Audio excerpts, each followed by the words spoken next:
ሐሙስ ሚያዝያ 9 ቀን 2017 ዓመተ ምህረት በምስራቅ ጎጃም ዞን እናርጅና እናውጋ ወረዳ ገደብ በተባለች አነስተኛ ከተማ ከ120 በላይ ንጹሃን ዜጎች መገደላቸውን የአማራ ፋኖ በጎጃም ባወጣው የሐዘን መግለጫ ገልጾ ነበር። መግለጫውን ተንተርሰን መሬት ላይ ያለው ነገር ምን ይመስላል የሚለውን ለማጣራት ወደ ስፍራው ደውለን ነበረ። አማራ ፋኖ በጎጃም ምክትል ህዝብ ግንኙነት ኃላፊ ሆነው ፋኖ ስቲበል አለሙን አግኝቼዋለሁ። ፋኖ ስቲበል ስለ ጊዜ አመሰግናለሁ። ምንድነው የሆነው? አመሰግናለሁ ወንድም አገኝ። እንግዲህ የአማራ ህዝብ የገባበትን ስቃይ ሁላችንም የምናውቅ ነን። ጦር ሰብቆ መድፍ ጭኖ ህዝባችንን ለማጥፋት ከተንቀሳቀሰ እነሆ 2 ዓመት ሞልቶታል ማለት ነው። የፋሽስቱ አብይ አህመድ ሰራዊት እንግዲህ በእግረኛም በታንክም በጀትም በድሮንም ህዝባችንን ቀን ተቀን እየጨፈጨፈ ይገኛል። እንግዲህ ትናንትናም በአዲት ዙሪያ ወረዳ ቤተክርስቲያን ገብቶ በተለይ የአንጋር ቤተክርስቲያንን ሙሉ በሙሉ ንብረቷን አውድሞ አቃጥሎ የሚችለውን ዘርፎ ወስዶ ንዋያተ ቅዱሳቱን ጽዋዎችን ጽላቱን ጭምር ወስዶ ህዝቦችንም እንደገደለ እንደጨፈጨፈ በገፍ ያገኘውን ህዝብ ሁሉ እንደጨፈጨፈ የዓይን እማኞች ጭምር ትናንትና እየነገሩ ነበረ። እንግዲህ በዛ በትናንትናው ዕለት በነበረ ጭፍጨፋ 2 ቤተክርስቲያኖችን አስገድዶ በመግባት ቤተ መቅደስ ድረስ በመግባት ጽላቱ ድረስ በመግባት ጽላትም እንደወሰደ 500 ዓመት ታሪክ የነበራቸውን ቤተክርስቲያኖች ገብቶ እየዘረፈ እንደነበረ እንግዲህ ትናንት የገለጽ ነው ማለት ነው። በዚህ በትናንትናው ጭፍጨፋ በነገራችን ላይ ተያያዥነት ያለው የአማራን ህዝብ ለአንዴና ለመጨረሻ ጊዜ ለማጥፋት ነው እየተንቀሳቀሰ ያለው። ከዚህ በፊት የግራኝ አህመድ ዘመን የዮዲት ዘመነ ሰማዕትነት እየመጣ ይመስላል፣ በተለይ በክርስቲያኑ እና በነባር እስልምናው ዘንድ። ይህንን እያደረገ በትናንትናው ዕለት እንኳን 21 ንጹሃንን የጥይት አረር እንዲቀምሱ አድርጓል ማለት ነው። ህዝቡንም እያወጣ ከቤት እየጎተተ ሲረሽን ነበር ትናንትና ያመሸው። ይሄንን እንግዲህ ጭፍጨፋውን ሰፋ አድርጎ ዛሬ ደግሞ እንግዲህ ሚያዝያ 9 2017 ዓመተ ምህረት ማለት ነው 120 ንጹሃንን በድሮን ጨፍጭፈዋል። እንግዲህ በምስራቅ ጎጃም ዞን እናርጅና እናውጋ ወረዳ በገደብ በምትባል ከተማ ላይ የቤት ስራ ላይና የበዓልን አከባበር በተመለከተ ይመክሩ በነበሩ ማህበረሰቦች ዘንድ እንግዲህ ድሮን በመጣል ከፍተኛ የሆነ ህዝብ ገለዋል፣ ጨፍጭፈዋል። ንጹሃንን እናቶችን፣ ህጻናቶችን፣ ወጣቶችን፣ አዛውንቶችን ሳይቀር ተጨፍጭፈዋል ማለት ነው። እንግዲህ የሚገርመው ነገር ይህ አካባቢ ደግሞ የአማራ ክልል ርዕሰ መስተዳድር ነኝ ብሎ የሚያስበው ሰውዬ የተወለደበት ሰፈሩ መሆኑን የሚዘነጋ አይደለም። ብዙ ሚኒሻዎች፣ ብዙ የጸጥታ አካላት የዚህ አካባቢ ተወላጅ እንደሆኑ የሚነገር ነው። ስለዚህ የአማራ ክልል ርዕሰ መስተዳድር ነኝ ብሎ የሚያስበው ሰውዬ የገዛ ሰፈሩን፣ የገዛ ወገኖችን፣ የገዛ ልጆቹን፣ የገዛ አካባቢውን ነው በድሮን ያስጨፈጨፈው ማለት ነው። እና በዛሬው ዕለት የአማራ ህዝብ ጥቁር ቀን ነው። በየቀኑ እየሞትን በየቀኑ እየተገደልን ነው ያለው። እንግዲህ ህዝባችን የተከበረው የአማራ ህዝብ በዓል ተረጋግቶ እንዳያከብር መጪው ዘመን እንግዲህ የትንሣኤ ዘመን ነው። ነገም ስቅለት ነው። እንግዲህ እሑድ ትንሣኤ ነው ማለት ነው። አማራን ማህበራዊ እረፍት እንነሳዋለን፣ ብንችል ከምድረገጽ እናጠፋዋለን እንዳሉ ሁሉ እንግዲህ እንደምታውቀው በድሮንም በጀትም አሁንም በዚህ ሰዓት መድፍ ገብቶ ህዝቡ ላይ እየተኮሰ ይገኛል ማለት ነው። በዚህ በሌሊት ሰዓት አሁን ከምሽቱ 5 ሰዓት አካባቢ ነው። ያን አካባቢ በድሮን ሲጨፈጭፍ ቆይቶ አሁን ደግሞ በመድፍ እየደበደበ ነው የሚገኘው ማህበረሰባችንን። የቤተክርስቲያን አባቶችም አገልግሎት ለመሄድ ተቸግረው ቤት እንደተቀመጡ ነው እንግዲህ ያለን መረጃ የሚያመለክተው። ወንድም አገኝ ምንድነው አሁን ምክንያቱ? ከድሮን ጥቃቱ ባሻገር በከባድ መሳሪያ ህዝቡ ላይ ከባድ ሀዘን ነው። እንግዲህ ገደብ በተባለች አነስተኛ ከተማ ነው ይሄ ነገር የሆነው እና ይሄ የመከላከያ ሰራዊት ወይን እርምጃ የወሰደው በፋኖ ኃይሎች የደረሰበት ጥቃት አለ፣ ለዛ ምላሽ ወይም የበቀል መንፈስ ነው? ምንድነው ምክንያቱ? እንግዲህ ይህንን ያደረገው አጉል ጥርጣሬ ነው። አንደኛ የአካባቢ የቅድም እንዳልኩህ የርዕሰ መስተዳድሩ አካባቢ ነው። ርዕሰ መስተዳድሩ የአማራ ክልል ርዕሰ መስተዳድር የተወለደበት አካባቢ ነው፣ ያደገበት ነው። በተመሳሳይ ሌሎች አመራሮችም ያሉበት አካባቢ ነው እና እዛ አካባቢ ላይ እስከዛሬ ድረስ ፋኖ በደንብ ተጠናክሮ አልነበረም ነበር። ነገር ግን በቅርብ አሁን ከወር በፊት አካባቢውን በማጽዳት ፋኖ ተቆጣጥሮት ነበርና ለምን ፋኖ ተቆጣጠረው የሚል የበቀል ስሜትን አንግቦ ነው እንግዲህ በድሮንም በታንክም በመድፍም እየደበደበ ያለው።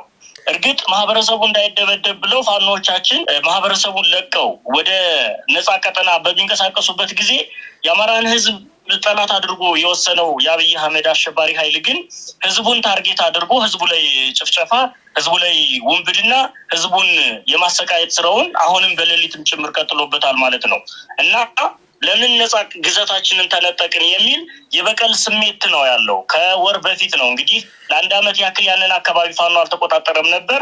አሁን ግን ኃይሉን አጠናክሮ ያንን አካባቢ መቆጣጠር ሲችል ቤዛችን ተነካ፣ ቤዛችንን ፋኖ ተቆጣጠረው በሚል ስሜት የበቀል ስሜት ያንገበገበው አሸባሪ ኃይል በንጹሃን ህዝቦቻችን ላይ፣ ቤተሰቦቻችን ላይ፣ ወንድሞቻችንና ልጆቻችን ላይ ነው እንግዲህ ይህንን በቀል የፈጸመው። መረጃው አላችሁ? ምናልባት ዛሬ በገደብ በተባለ ቦታ ድሮን ጥቃት እንደሚፈጽም ምናልባት አስቀድመው ያው የስለላ ስራ ይሰራልና ህዝቡ ለበዓል ምናልባት አንዳንድ ነገሮች ሊያደርግ ይችላል። እነዚህ 120 ሰዎች የዛው የገደብ ከተማ ነዋሪዎች ናቸው? አንድ አካባቢ፣ አንድ ቀበሌ፣ አንድ ቀይ ነዋሪ ናቸው? አዎ እንግዲህ በተለያየ አጋጣሚ እዛች አካባቢ ከተማ ከመሆኗም የተነሳ እንግዲህ በዓሉን ምክንያት አድርገው ለገበያም የተሰባሰቡ ቤት ለመስራትም የተሰባሰቡ በአካባቢው ዙሪያ የሚገኙ በቀጠናው የሚገኙ ማህበረሰቦች ናቸው እንግዲህ በገፍ በአደባባይ የተጨፈጨፉ። እንግዲህ ይሄ ህዝብ ደግሞ የድሮን ቅኝት ይኑር አይኑር ገበሬ ሊያውቅ አይችልም። ይሄንን ትኩረት አድርጎ ሊከታተለው የሚችለው ተዋጊው ኃይል እንጂ ንጹህ ማህበረሰቡ ድሮን መጣብኝ ወይ ጀት መጣብኝ ወይ ብሎ ይሄንን ከዕለት ኑሮውን የሚያስተጓጉልበት ነገር የለውም። እንግዲህ እንደነገርኩ ቅድም ቤት ይሰሩ የነበሩ በዓል ለማክበር ይመክሩ የነበሩ ህዝቦች ናቸው ማለት ነው። እንግዲህ ቤተሰቦቻችን ናቸው የተጨፈጨፉት። እነዚህን ደግሞ ለምን የድሮን ቅኝት አልተከታተላችሁም ብለን ሞራል ኑሮን የምንወቅስበት፣ ገበሬዎችን ህፃናቶችን የምንወቅስበት ሞራል አይኖረንም ማለት ነው። ነገር ግን ኃላፊነት የጎደለው በየትኛውም አጋጣሚ ባገኘነው ሁሉ ከፋኖ ጋር የተገኘን ህዝብ ሁሉ እንጨፈጭፋለን የሚል ዓላማ ያለው የብርሃኑ ጁላ ሰራዊት እዛ አካባቢ ገና ለገና ፋኖ ይኖራል በማለት ነው ይህንን ጥቃት የፈጸመው። ዛሬ ፋኖ መከላከያ ሰራዊቱ ላይ በዛ አካባቢ ጥቃት ፈጽሞ ነበረ ወይስ እንደው ድንገተኛ ነገር ነው? የርዕሰ መስተዳድሩ ቦታ ስለሆነ ያንን በማጽዳት እንደው ለጠቅላይ ሚኒስትሩ ወይም ለብልጽግና ያለውን ቁርጠኝነት፣ አጋርነት በዛ ለማስመስከር ይሆን? ግራ አጋቢ ነገር ነው በራስ ህዝብ ላይ በዚህ ደረጃ ጭካኔ ማሳየቱ። በትክክል በቃ ታማኝነቱን ለማስመስከር እኔ ካንተ ጎን ነኝ፣ ሁሌም አብሬህ ነኝ፣ ይሄው በገዛ ህዝቤ ላይ ጨክኛለሁ ከማለት የዘለለ ፋኖ ዛሬ እንኳን እንደዚህ አይነት ጥቃትም አልፈጸመም ነበር።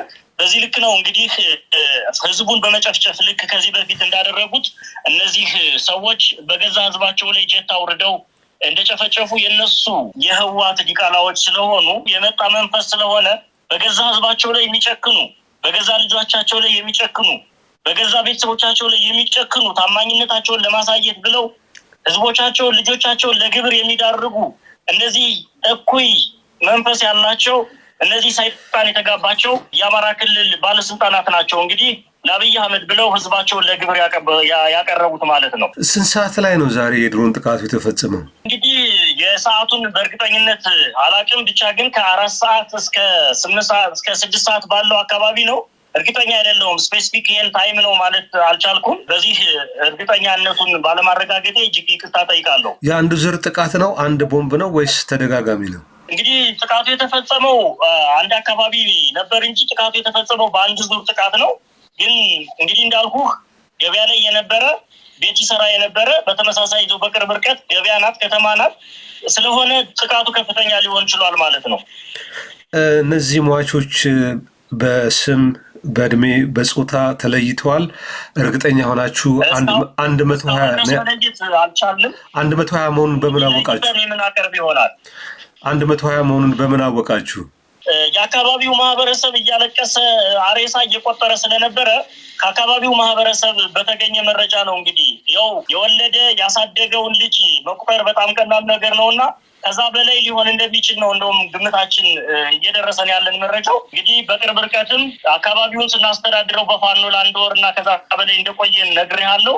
በዛ በቀል ስለሆነ የጊዜያዊ አስተዳድሮች ህዝቡን የሚያስተዳድሩ አዋቅረን ስለነበር ከህዝቡ ቀጥታ መረጃ ስለምናገኝ ህዝቡ በዚህ ልክ ሆታው ልቁሶውንና ጩኸቱን ሲገልጽልን ነው በዚህ ነው ማወቅ የቻለው ማለት ነው። ስለዚህ ከሟቾቹ መካከል ህፃናትም፣ አረጋውያን፣ ሴቶችም እንደዚሁ ሽማግሌዎችም ይኖራሉ ማለት ነው። በትክክል ሁሉም ህፃናትም፣ አረጋውያንም፣ እናቶችም አዛውንቶችም ይገኛሉ ወንድም አገኝ። በጣም ጥሩ። የመጨረሻ ጥያቄ ላድርገው። ዛሬ ባወጣችሁት የሀዘን መግለጫ ላይ የአማራ ፋኖ በጎጃም የተሰጠ የሀዘን መግለጫ በሚለው እንግዲህ ለህዝባችሁ ሀዘናችሁን ገልጻችኋል። በመጨረሻም ጥሪ አቅርባችኋል የክተት አዋጅ የሚል። ይህም በተመለከተ ምን ለማለት ፈልጋችሁ ነው? ነው ህዝባችን ለአንዴና ለመጨረሻ ጊዜ ከዚህ አሸባሪ ኃይል ነፃ መውጣት አለበት። ለዚህ ደግሞ የትኛውም ማህበረሰብ ክተት ጥሪ የምንጠራ ይሆናል ማለት ነው። በጣም አመሰግናለሁ። ፋኖ ስቲበል አለሙ የአማራ ፋኖ በጎጃም ምክትል ህዝብ ግንኙነት ኃላፊ ለሰጠኝ መረጃም ማብራሪያም በተመልካች ስም ከልብ አመሰግናለሁ ወንድማገኝ።